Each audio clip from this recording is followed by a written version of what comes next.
के गठबंधन में हैं, एनडीए का हम लोग हिस्सा हैं। एनडीए का सबसे बड़ा घटक दल भारतीय जनता पार्टी है, जिनके नेता हमारे देश के प्रधानमंत्री हैं, जिसपे हम सबको विश्वास है। ये मांग अगर हम उनसे नहीं करेंगे तो किन से करेंगे? हम लोग राजनीतिक दल होने के नाते ये भी मानते हैं कि ये नीति आयोग के अधीन ये विषय आता है। नीति आयोग के प्रावधानों के अनुसार इससे पहले जब प्लानिंग कमीशन होता था उसमें फिर भी कई ऐसे रिलैक्सेशंस थे जिसमें कई राज्यों को विशेष राज्य का दर्जा मिलता था। नए प्रावधानों के अनुसार ज़रूर इसमें कुछ टेक्निकल इश्यूज इसमें हैं, पर उसका भी मिलकर हम लोग समाधान ढूंढेंगे। जो जनता दल यूनाइटेड ने कहा है, ये मांग हम लोग की भी है कि बिहार को जल्द से जल्द विशेष राज्य का दर्जा मिलना चाहिए। अश्विनी चौबे ने कहा है कि बीजेपी के नेतृत्व में अगला विधानसभा चुनाव लड़ा जाना चाहिए, जबकि सम्राट चौधरी ने कहा कि नीतीश कुमार के ही अगुवाई में लड़ा जाएगा। अश्विनी चौबे के इस बयान को आप कैसे लेते हैं? देखिए, अब हर एक व्यक्ति विशेष के बयान पर टिप्पणी करते रहे। अधिकृत बयान किसका होता है? जो पार्टी के अध्यक्ष होते हैं। अधिकृत बयान एक अधिकृत व्यक्ति के माध्यम से आता है। पार्टी के कई नेता होते हैं जो अपने अपने पार्टी के प्रति आस्था रखकर इस तरीके के बयान देते हैं, और उसका भी मैं सम्मान करता हूं, क्योंकि वो उनकी अपनी व्यक्तिगत भावना है। पर अंतोगत्वा जब आप एक गठबंधन का हिस्सा होते हैं, गठबंधन में दल के जिस नेता को या जिस अध्यक्ष अधिकृत ये अधिकार दिया जाता है, उनका क्या फैसला है या उनका क्या बयान है वो ज़्यादा मायने रखता है। लालू यादव ने ट्वीट किया है और कहा है कि आपातकाल के समय जब इमरजेंसी लगाई गई थी उस समय हमें भी जेल में भेजा गया था, लेकिन जो तत्कालीन प्रधानमंत्री उन्होंने गाली नहीं दिया था। आप जब सदन शुरू हुआ था तो इमरजेंसी को लेकर भी सवाल उठे थे, विपक्ष ने उस पर मौन भी नहीं रखा था। क्या मानते हैं कि क्या लालू यादव का ये पोस्ट किस तरीके से देख रहे हैं?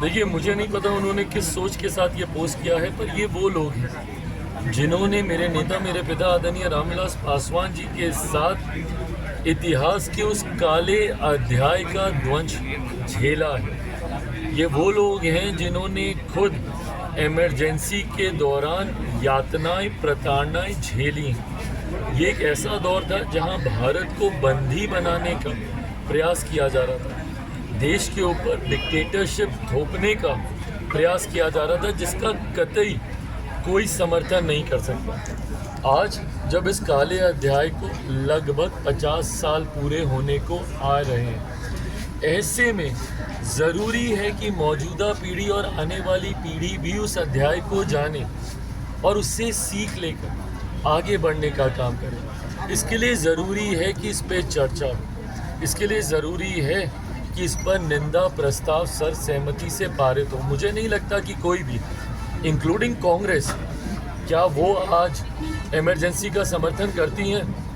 जब माननीय अध्यक्ष जी ने लोकसभा में जब इस प्रस्ताव को जब वो पढ़ रहे थे, जिस तरीके से विपक्ष, और विपक्ष में भी मैं खास तौर पर मैं कह दूं क्योंकि मैं खुद उस वक्त सदन में मैं मौजूद था, सिर्फ कांग्रेस के द्वारा ये हंगामा किया जा रहा था। तथाकथित इंडिया अलायंस के घटक दल तक इस पर खामोश थे।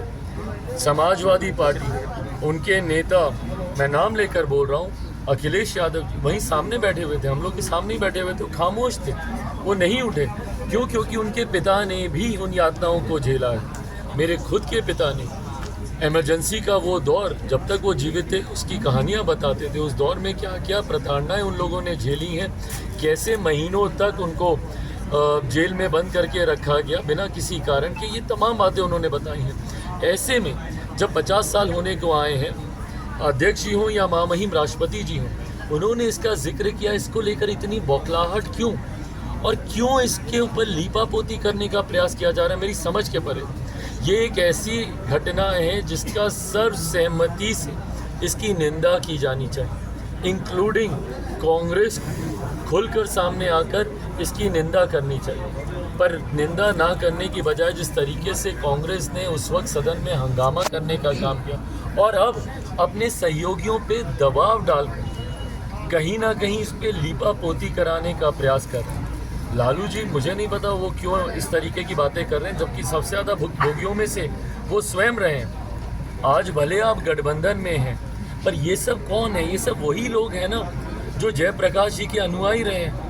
भाई मुझे बता दीजिए, अगर ये लोग मना करते हैं, अगर ये लोग बोले कि भैया हम लोग जयप्रकाश जी को मानने वाले नहीं हैं, मेरे खुद के नेता जब छात्र आंदोलन से निकले, आदरणीय रामविलास पासवान जी, वो जयप्रकाश जी के ही अनुयायी रहे।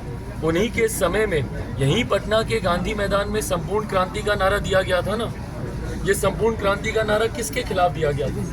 कांग्रेस की सरकार के खिलाफ दिया गया, जिसके खिलाफ उस वक्त ये तमाम नेता, आदरणीय लालू प्रसाद यादव जी हों, मेरे खुद के पिता हों, ये तमाम नेता उस वक्त एकजुट थे और मिलकर इन लोगों ने इमरजेंसी के खिलाफ इन लोगों ने लड़ाई लड़ने का काम किया था। ऐसे में आज आप एक गठबंधन में हैं, बट कुछ भी कहने से पहले इतना ज़रूर याद रखें कि इतिहास हर एक शब्द को दर्ज करेगा। आज आप किसी के साथ गठबंधन में होने की वजह से अगर लीपापोती करने का भी प्रयास कर रहे हैं तो ये देश की जनता भी सुन रही, बिहारी भी सुन रहे और इतिहास भी आपके एक एक शब्द को अंकित करने का काम करेगा। आपने जो ध्वंस झेला है, आप उसकी अहमियत को कम करते हैं जब आप ऐसी बातों को करते हैं। 28 नवंबर को आप लोगों का रैली भी